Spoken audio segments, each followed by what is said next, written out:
Have you ever felt something touch you even when nothing was there? Maybe a bug you tried to swat that didn't exist. Or a vibration in your pocket even though your phone wasn't there. What if I told you that your sense of touch is not as real as you think? That what you feel is not happening in your skin but in your brain? Today, we are diving into the illusion of touch and why your brain can feel what isn't there. Touch is one of the most personal senses we have. It keeps us safe, helps us connect, and lets us experience the world in a physical way. But most people don't realize this. You don't actually feel anything with your body. You feel everything with your brain. Your skin is just the messenger, and like any messenger, it can be fooled. Let's start with one of the most famous experiments in neuroscience, the rubber hand illusion.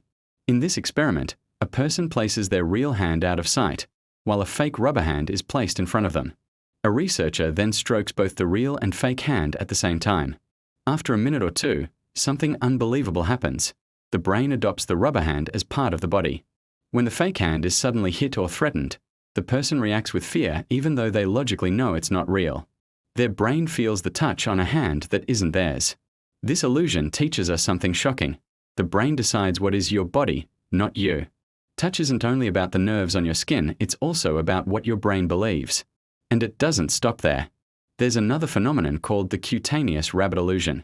In this experiment, taps are delivered on a person's arm, tap tap tap on the wrist, then tap tap tap near the elbow. Even though no taps were given in between, the person feels a trail of taps hopping up the arm, like a rabbit. The brain literally fills in sensations that never happened. Why would the brain do this? Because your brain is not a camera or a microphone. It doesn't record reality. It predicts reality. Every sensation you feel is a mix of what your nerves send in and what your brain expects to feel. Touch is part information, part imagination. But the most dramatic example is found in people who lose an arm or a leg. Many amputees experience what's known as phantom limb sensations. They can feel their missing hand. They can feel warmth, cold, touch, even pain in a limb that no longer exists. Think about that. The body is gone.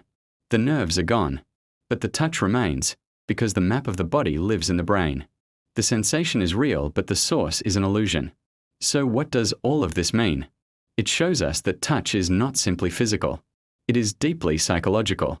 You live inside a world constructed by your brain, and your brain is always trying to make sense of incomplete information.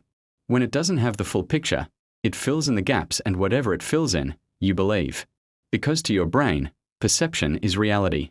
This has a deeper meaning beyond biology. It reminds us that we don't experience the world as it truly is, we experience the world as our brain interprets it.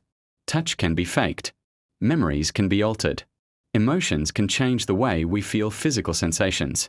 The mind and body are not separate, they are one system, constantly influencing each other. So the next time you feel something that isn't there, a phantom vibration, a ghost sensation, or a sudden shiver, remember, your brain isn't malfunctioning. It's doing what it has always done. It's trying to protect you. It's trying to predict the world. It's trying to make sense of reality, even when reality isn't there.